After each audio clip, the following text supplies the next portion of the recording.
Muy buenas tardes, mi nombre es Kevin Lenin Haupuk y en esta ocasión les voy a hablar acerca del sistema esquelético. Y bueno, pues iniciando con lo que es su definición, el sistema esquelético o también llamado sistema óseo es una compleja y completa estructura compuesta por los 206 huesos del esqueleto humano, así como también sus cartílagos, ligamentos y tendones que les permiten conectarse adecuadamente a la musculatura y a lo que son otros huesos. Algunas de las funciones de este sistema, entre ellas se encuentran lo que es la estructura, protección, movimiento, hematopoiesis y almacenamiento. La primera, que es la estructura, que es básicamente que los huesos le dan al cuerpo humano su forma definida y también determinan su postura. Brindan rigidez y sostienen los tejidos blandos y mantienen todo lo que es los órganos del cuerpo y sus funciones en su debido lugar. La segunda, que es la protección, y es que al ser piezas duras y poco flexibles, los huesos sirven como un escudo interno que básicamente cumple la función de proteger contra fuerzas provenientes de afuera, lo que son los órganos internos. La tercera, que es el movimiento, que junto con lo que son el sistema muscular, así como también las articulaciones, los huesos brindan al organismo la posibilidad del movimiento coordinado voluntario, lo que les permite obviamente poder desplazarse, utilizar herramientas y realizar todo tipo de acciones que nosotros hacemos diariamente. La cuarta, que es la hematopoiesis, que esta es una función que se define como que la médula ósea básicamente genera distintos tipos de células sanguíneas e incluso sustancias regulatorias. Los huesos también son capaces también de lo que es la producción de glóbulos rojos, que también contribuyen a lo que son contribuyen a lo que es el funcionamiento correcto del cuerpo. Y también la última función, que es el almacenamiento, que en este caso los huesos guardan diversos minerales como lo que es el calcio y el fósforo, y estos minerales no solamente les provee de dureza lo que son los huesos, sino que también les permiten emplearlos en un consumo al momento de la contracción muscular y otros procesos orgánicos, siguiendo así lo que es un almacenamiento de recursos de último minuto. Esa es una de las funciones que también cumplen los huesos.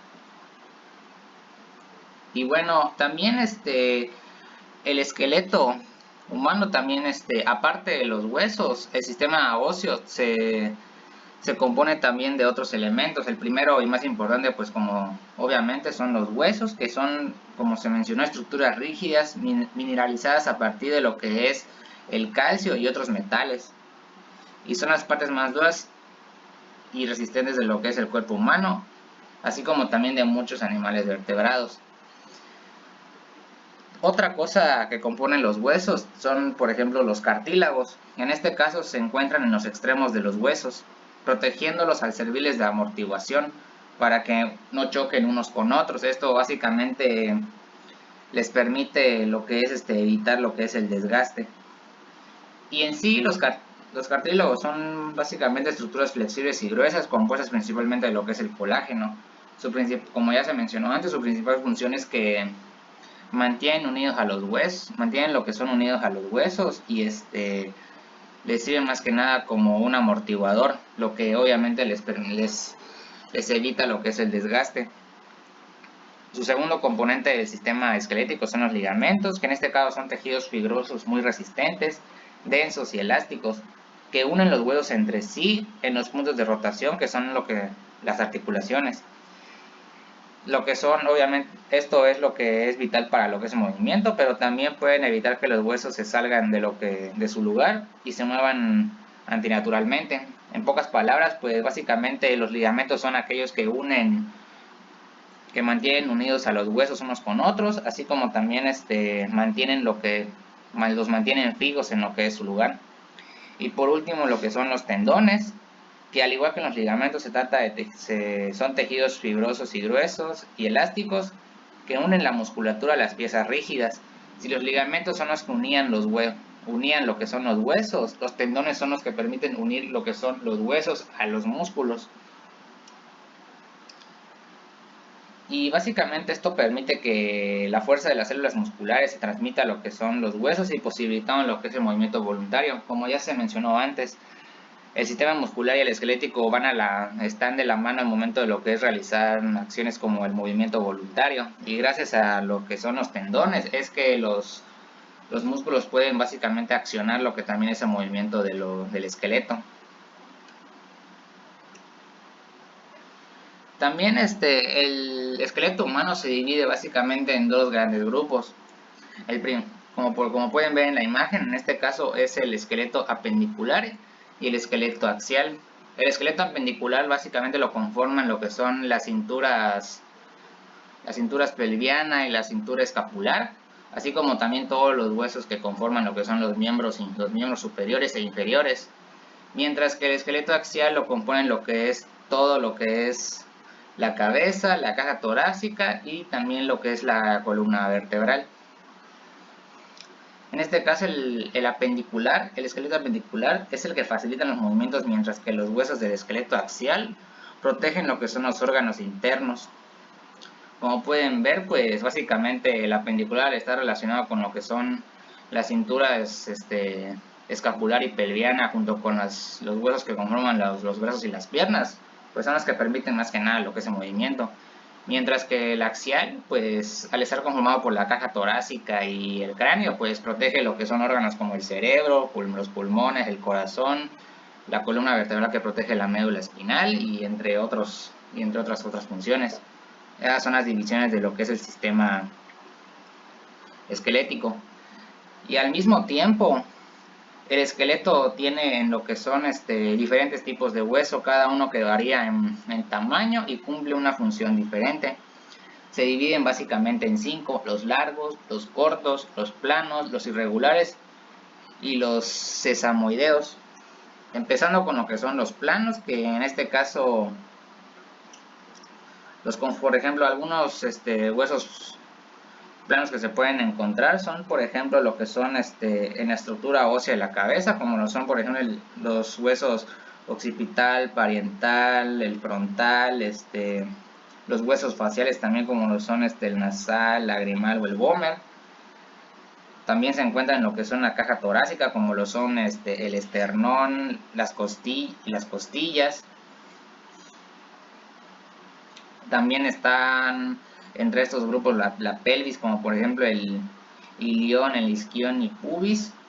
Y la función básicamente de estos huesos es proteger los órganos internos, como ya mencioné antes en las divisiones, proteger como por ejemplo el encéfalo, el corazón, los órganos pelvianos, los pulmones.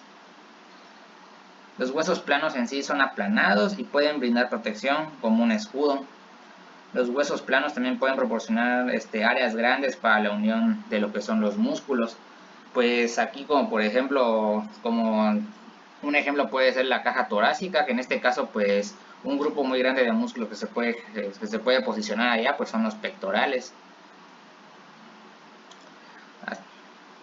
Después están lo que son los huesos largos, que en este caso pues estos huesos son más largos que anchos, y unos ejemplos por mencionar algunos son por ejemplo el fémur, que es el hueso más largo del cuerpo humano, que es el que se encuentra básicamente en lo que es el muslo, así como huesos pequeños de la mano. Y la función de estos huesos es soportar lo que es el peso del cuerpo y facilitar movimientos, tales como también el radio, el cúbito, la tibia, el peroné. Todos esos huesos, que son básicamente los que conforman lo que son las extremidades superiores e inferiores, son los que permiten lo que es el movimiento, tanto de brazos con los brazos, así como también de los dedos de la mano y de los pies. Se ubican principalmente en el esqueleto, como ya se dijo, en el apendicular, e incluyen huesos en los miembros inferiores, como por ejemplo ya mencioné anteriormente, la tibia, el peroné, el fémur, los metatarsos y los falanges, tanto de manos como de pies. Y también en los superiores, que ya mencioné también, pero lo reitero también, es el húmero, el radio, el cúbito, los metacarpianos y también los falanges. De ahí están lo que son los huesos cortos, que estos básicamente tienen aproximadamente la misma longitud que ancho. Y son huesos que se ubican principalmente en las articulaciones de la muñeca y el tobillo, lo que son lo que les proporciona lo que es la estabilidad y permiten lo que son algunos movimientos. Los huesos, algunos ejemplos, por mencionar algunos que son los más conocidos, son los carpianos de lo que es la muñeca y los tarsianos de los tobillos. De ahí vamos con lo que son los huesos irregulares, que estos huesos pues varían en lo que es su forma y estructura y es por esto que no se pueden clasificar en otro tipo de categorías como los planos, cortos, largos o inclusive los sesamoideos. Tienen una forma bastante compleja y que ayudan a proteger algunos órganos internos, y un ejemplo muy claro son las vértebras que conforman la columna vertebral y protegen lo que es la médula espinal. Así como también otros huesos que también entran en la categoría de irregulares son, por ejemplo, los que se encuentran en la pelvis, que son el pubis, el ilion e isquion, y protegen lo que son, pues obviamente, los órganos de la cavidad pelviana.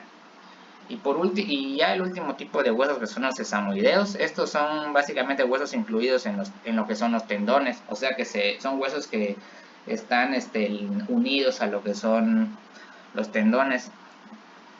Son huesos básicamente pequeños y redondos que habitualmente se encuentran, como dije, en tendones de lo que son la mano, las rodillas y también los pies. La función de estos huesos en sí es proteger los tendones del estrés y el deterioro, y un ejemplo muy claro es la rótula que se encuentra en la rodilla. Después está lo que son las articulaciones en el sistema esquelético. Estas básicamente son las que permiten lo que es el movimiento, el libre movimiento de lo que son algunos de los huesos. Y pues en este caso las articulaciones se pueden dividir básicamente en dos tipos. Se pueden clasificar ya sea por su rango de movimiento o también por la estructura o material de la que están hechas. En este caso, empezando primero con las que son las que se clasifican por lo que es el rango de movimiento, están lo que son las que se llaman sinartrosis, que en este caso son articulaciones que no tienen nada de movimiento. Las segundas, que son las anfiartrosis, que son las que tienen un ligero movimiento o un movimiento muy parcial. Y por último están las diartrosis, que en este caso pues son las que tienen un movimiento completo. Ejemplos de la sinartrosis, que son las que no tienen casi nada de movimiento, están lo que son las suturas de la estructura ósea de la cabeza, las articulaciones entre los dientes y la mandíbula, y la articulación que se encuentra entre el primer par de costillas y lo que es el esternón. Ejemplos de la anfiartrosis, que ya dije que son las que tienen un movimiento muy parcial, incluyen lo que son las articulaciones distales entre, por ejemplo, la tibia, el peroné, la tibia y el peroné, y las ínfisis de la pubis, de la cintura pelviana. Y un ejemplo de diartrosis, pues que son las que tienen un movimiento mucho más amplio, las que tienen un movimiento completo, son por ejemplo las que se encuentran en el codo, el hombro, el tobillo o hasta inclusive lo que es la rodilla. Después pasamos a lo que son las articulaciones que se dividen, ya sea por pasamos a lo que es la clasificación de las articulaciones según lo que es su estructura o material. Y en este caso pues empezamos con el primer tipo, que son las fibrosas, que básicamente las fibrosas, y en este caso pues estas están compuestas de lo que es tejido denso, y ese es el motivo por el cual la mayoría, pero no todas este tipo de articulaciones no tienen movimiento. Se dividen en tres. Las fibrosas se dividen básicamente en tres tipos: las suturas, las gonfosis, y la tercera, que se le denomina sindesmosis. El segundo tipo de articulación según su estructura o material son las cartilaginosas, que en este caso estas unen huesos con cartílago y por eso se les denomina cartilaginosas, y estas igual se dividen, tienen una subdivisión, en este caso son de dos tipos: la que son la sincondrosis, que en este caso es una articulación cartilaginosa sin movimiento, y un ejemplo de ello es el primer par de costillas y el esternón; y la sínfis, que consta de una almohadilla fibrocartilaginosa, comprensible que conecta dos huesos. Un ejemplo de este tipo de articulaciones son, por ejemplo, los huesos de la cadera conectados por lo que es la sínfisis del pubis y también las vértebras, que es otro ejemplo, conectadas por discos invertebrales. Después están lo que son las sinoviales, que es el último tipo de las articulaciones que se componen que se clasifican por su estructura. Y esta se caracteriza más que nada por la presencia de una cápsula articular entre los dos huesos unidos. Las superficies óseas entre las articulaciones sinoviales están protegidas por una cubierta de cartílago articular. Este tipo de articulaciones con frecuencia están soportadas y reforzadas por ligamentos que las rodean, que limitan el movimiento para prevenir lo que son lesiones. Y este tipo de articulaciones, según su estructura, consta de seis divisiones. La primera son las que el primer tipo son básicamente los huesos de las articulaciones planas, que estas se mueven entre sí en un único plano. Algunas de estas articulaciones planas importantes incluyen lo que son articulaciones intervertebrales y los huesos de la muñeca y los tobillos. La segunda, que son las trocelares, o también llamadas en bisagra, que son las que se mueven en un solo eje. Estas articulaciones permiten lo que son movimientos de flexión y extensión. Y algunas de estas articulaciones más importantes incluyen lo que son las articulaciones del codo y los dedos de la mano. La tercera división, que son las articulaciones, las tricoide, o también llamada en pívote, permite lo que es la rotación. El atlas y el axis, que se encuentran en lo que es la parte superior de la columna, son un ejemplo de este tipo de articulaciones, y en este caso pues estas permiten lo que es el movimiento de giro de la cabeza.